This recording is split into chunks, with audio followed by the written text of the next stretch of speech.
bisa lancar, ASI kita tuh bisa deres-deres gitu ya. Tapi sebetulnya tuh deres itu kayak nilai plus ya. Menurut aku cukup aja udah oke lah gitu. Nah, kita pengen ASINya lancar, kita sebelum kita mau ke arah deres itu, kita kan harus ngerti dulu nih ASI itu dipengaruhi sama apa sih yang bisa membuat ASI itu jadi deres, apa sih yang bisa membuat ASI itu jadi lancar kayak gitu. Nah, yang kita tahu ASI itu ada dipengaruhi oleh 2 hormon, yaitu hormon prolaktin dan hormon oksitosin. Kalau hormon oksitosin itu kan kita udah ngomong tentang hormon bahagia ya. Jadi kalau kita mau nyusun ya kita umpamakan dengan kita yang rileks, kita yang bersantai, kita yang maksudnya lebih menenangkan diri seperti itu. Tapi yang sering banyak kayak mungkin mami-mami di sini yang ini juga ya masih sering miss gitu ya, atau sering kayak kehilangan fokus karena biasanya orang tuh kayak fokusnya lebih ke oksitosinnya aja kayak gitu. Jadi yaitu hormon prolaktin gitu. Nah, hari ini tuh kita mau bahas serba-serbinya prolaktin itu sendiri. Tapi sebelumnya kita harus tahu dulu hormon prolaktin itu apa. Jadi prolaktin itu hormon untuk memproduksi ASI. Nah, hormon prolaktin ini sebenarnya sudah dimiliki oleh seorang wanita ketika dia mau di akhir-akhir melahirkan atau dia setelah melahirkan. Jadi sebetulnya tuh itu udah ada di dalam tubuh kita gitu. Tapi tetap aja gitu loh, gimana sih caranya kita bisa merangsang kerjanya gitu kan, kita udah punya ya, tapi gimana cara bekerjanya sih hormon prolaktin itu. Nah, jadi yang pertama, hormon prolaktin itu kerjanya adalah ketika puting kita dihisap oleh si baby ya.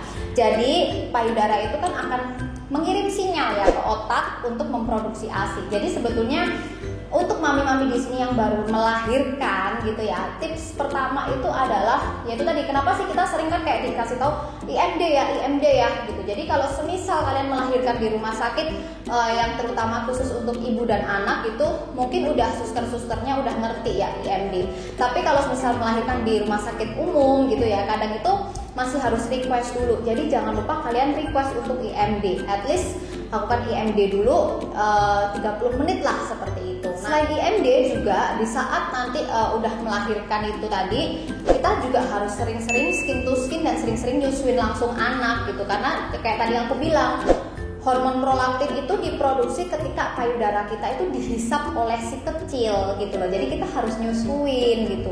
Memang nggak semua ibu-ibu di sini yang habis melahirkan tuh ASINya langsung keluar gitu ya. Ada yang ASINya baru keluar di hari kedua, hari ketiga, atau mungkin bahkan di hari keempat seperti itu. Tapi sebetulnya kunci utamanya itu adalah sering-sering aja kirim sinyal ke otak gitu lah. Caranya gimana tadi tuh? Baby harus ngisep langsung payudaranya. Karena apa?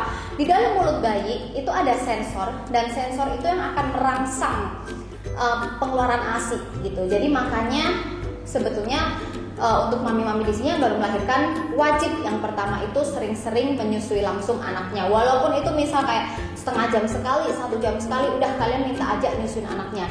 Walaupun misal ASINya tuh masih belum keluar, udah yakin aja, positive thinking aja kalau ASINya dengan dihisap si baby itu nanti bisa keluar lancar itu tadi. Jadi sebetulnya semakin sering ibu menyusui itu menyusuin anaknya gitu ya. Jadi semakin sering payudara kita itu ada hisapan dari si kecil, itu semakin sering juga otak kita itu dikirimin sinyal untuk memproduksi ASI gitu tadi. Nah, dari sekarang aku mau sharing gimana cara meningkatkan prolaktin gitu ya. Yang pertama tadi kayak aku udah bilang, harus sering-sering menyusui si kecil. Karena yang pertama juga ketika kita menyusui si kecil gitu ya, itu banyak banget ya manfaatnya menyusui si kecil. Udah yang dari mulai rahim kita itu nanti cepet kembali lagi ke bentuk semula, kita juga mengurangi kanker payudara. Terus apalagi di tengah kondisi seperti ini, corona seperti ini, menyusui si kecil itu memberikan antibodi gitu ya. Dan ASI yang dihisap oleh anak kita, ketika anak kita tuh hisap di payudara kita gitu ya, itu benar-benar yang keluar itu sesuai yang dibutuhkan oleh anak kita gitu. Jadi nggak bisa kalau lewat pumping, berbeda. Pumping itu nggak punya sensornya, jadi harus menyusui si kecil langsung. Itu tadi yang pertama. Yang kedua, kita bisa membuat jadwal memerah ASI gitu ya. Jadi jadwal memerah ASI itu seperti apa kayak gitu. Jadi misal nih kalau kita yang working mom kayak gitu ya, kita bisa mulai buat jadwalnya. Nanti kira-kira jam berapa aku mau mulai pumping gitu. Kenapa aku bilang jangan seenaknya ya kalau pumping. Kalau nyusuin itu boleh seenaknya, boleh semintanya si baby gitu, itu bebas kalau menyusui langsung. Tapi kalau untuk jadwal pumping, karena sensornya udah berbeda ya, ini kan kita buatan kan, pumping itu buatan gitu, dan itu benda mati, dia nggak punya sensor ibaratnya tuh kayak gitu. Jadi kita harus jadwalkan supaya apa, dengan jadwal yang rutin itu tadi, tubuh kita tuh juga ngerti sinyalnya gitu, dia tahu tubuh kita oh jam segini nih saatnya aku ngeluarin ASI nih, jam segini saatnya aku ngeluarin ASI. Tubuh jadi lebih mudah untuk mengenal sinyal itu tadi gitu. Dan juga pompa ASI gitu ya, pompa ASI pumping itu sebenarnya bukan terletak di seberapa lama kamu pumping, tapi di seberapa sering gitu. Jadi jangan lakukan tuh misal aku cuma pumping tuh sehari 3 kali, tapi per kali pumping 1 jam. Lebih baik kamu pumping sehari bisa 10 kali, walaupun tuh per pumping cuma 15 menit gitu loh. Dan sejujurnya dengan kamu pumping sehari cuma 15 menit 10 kali, itu kamu lebih nggak banyak membuang waktu seperti itu. Jadi dan itu lebih ringkes ya, lebih ini juga lebih praktis gitu. Apalagi kalau misal kalian berpikir kayak malas cuci botolnya, malas cuci alat pompanya, malas cuci gini, kalian bisa sediain aja cooler bag. Jadi setiap kalian habis pumping, kalian langsung masukin itu botolnya, nggak perlu dicuci, masukin ke cooler bag. Atau kalau kalian nggak punya cooler bag, kalian bisa beli ziplock. Jadi masukin aja botol yang bekas pumpingnya itu ke ziplock, masukin ke kulkas. Itu udah nggak apa-apa, aman. Karena ASI sendiri itu mengandung antibakteri ya. Jadi dia nggak perlu setiap habis pumping itu nggak perlu dicuci, nggak ada masalah seperti itu. Lalu yang ketiga, kita juga bisa melakukan menyusui sambil pompa. Mungkin banyak yang bingung ya, menyusui sambil pompa itu gimana. Jadi misal nih yang sebelah kanan kita nyusuin anak kita, yang sebelah kirinya kita sambil pumping gitu.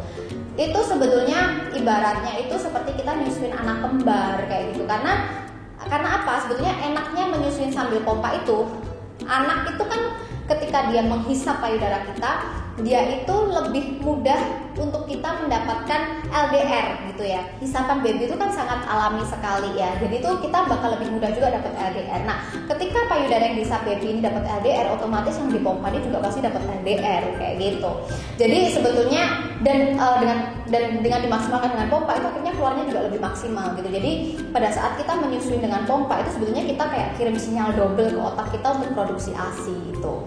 Lalu yang keempat, kita bisa pumping saat setelah selesai menyusui gitu. Jadi bukan selesai menyusui terus kita istirahat dulu atau kita ngapa-ngapain dulu, bukannya. Jadi selesai menyusui langsung dipumping gitu. Itu nggak perlu lama-lama, kayak sekitar 10-15 menit aja cukup gitu. Kalau misal memang nggak punya waktu lebih. Tapi kalau kalian mau lebihkan juga tidak ada masalah. Tujuannya apa? Tujuannya adalah kita memberikan sinyal lebih ke otak kita gitu. Ibaratnya tuh kayak kita ngomong nih sama otak kita kasih sinyal kayak aku nih butuh lebih gitu loh. Ini loh udah dinenek sama anakku, ternyata aku masih pompa, masih dikeluarin lagi. Jadi tubuh tuh bacanya kayak oh ini butuh lebih nih, dia udah keluarin loh barusan, tapi kok diminta lagi ya kayak gitu. Jadi pumping tepat setelah selesai menyusui. Yang kelima, itu bisa dilakukan pompa sekaligus dari 2 payudara. Cuma pompa dari 2 payudara ini kan kadang itu aku pernah juga kan dulu aku pompa langsung dari 2 payudara. Tapi aku lebih suka tuh tetap dibantu dengan masas gitu ya. Jadi caranya gimana kan? Mungkin kalau pumping 2 payudara tuh kita lebih susah ya kalau kita mau masas, karena kan tangan kita udah pasti megangin botolnya gitu. Kalian bisa pakai BH yang khusus untuk pumping. Sekarang kan banyak BH tuh yang ada selip, ada talinya di pinggir ya, BH menyusui. Itu kalian bisa ikatkan nanti untuk ngunci pumpingnya itu supaya tetap nempel. Atau kalau enggak, dulu caranya aku adalah aku gapit 2 gini. Jadi misal aku kayak di atas meja atau aku pakai lutut aku tuh untuk nyangga botol pompanya, terus ini aku peluk 2 gini, jadi tangan satunya aku bisa sambil masas gitu bagian-bagian yang mungkin masih kayak ada gerenjelan gitu. Jadi menurut aku dengan seperti itu tuh keluarnya jauh lebih maksimal gitu. Dan pumping dari 2 payudara tuh juga ibaratnya kita kayak nyusuin baby kembar itu tadi ya. Kalau ketika yang satunya LDR, yang satunya pasti juga akan terpancing untuk LDR gitu. Lalu yang keenam, kita bisa ngelakuin power pumping. Nah, ingat power pumping itu bukan dilakuin cuma sehari 1 kali dan dilakukan selama 1 minggu, bukan seperti itu ya. Power pumping itu adalah teknik di mana kita menyerupai baby yang lagi growth spurt, menyerupai baby yang lagi percepatan pertumbuhan ya. Yang mana baby yang lagi growth spurt itu dia neneknya tuh nggak, growth spurtnya itu bukan cuma sehari 1 kali gitu. Baby kalau lagi growth spurt itu bisa sepanjang hari. Jadi dalam satu hari itu dia bisa growth spurt gitu loh. Bisa growth spurt nggak cuma 1 kali, bisa 3, 4, 5 kali, bisa bahkan sepanjang hari. Dan itu juga bukan 1 minggu, tapi biasanya cuma 3-4 hari aja fase-fase growth spurt seperti itu. Jadi harusnya ketika kita melakukan power pumping itu dilakukan menyerupai seperti baby growth spurt itu tadi, yang mana bukan cuma sehari sekali, tapi paling tidak kita bisa lakuin sehari 3-4 kali. Ya mungkin kalau sehari mau dilakukan sepanjang hari capek ya, karena berarti per kali pumping kalian butuh waktu 1 jam gitu kan. Jadi kalian bisa lakuin itu kayak misal sehari 3 kali, tapi lakukan sampai 4 hari ke depan. Itu juga salah satu teknik dimana kita tuh kayak memberi sinyal lebih ke tubuh kalau anak aku nih lagi butuh banyak banget gitu loh, makanya harus produksi ASI yang banyak juga seperti itu.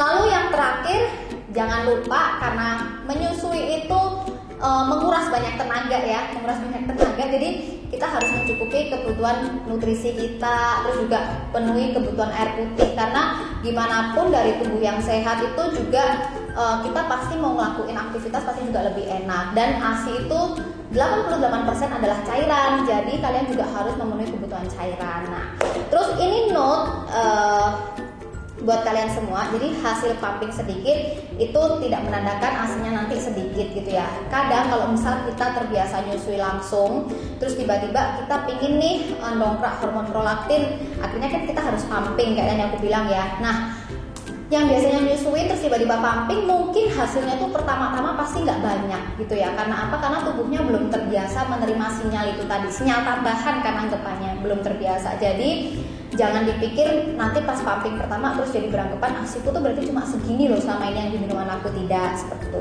Lalu yang kedua juga, jika kalian pumping pastikan alat yang kalian gunakan itu sesuai dengan payudara kalian, terus juga valve-nya itu udah sesuai, seperti itu. Jangan sampai dia ada robek kayak gitu, karena kalau robek udah pasti kerjanya juga nggak maksimal. Nah, itu tadi tips-tips untuk meningkatkan hormon prolaktin supaya ASI kita terus lancar.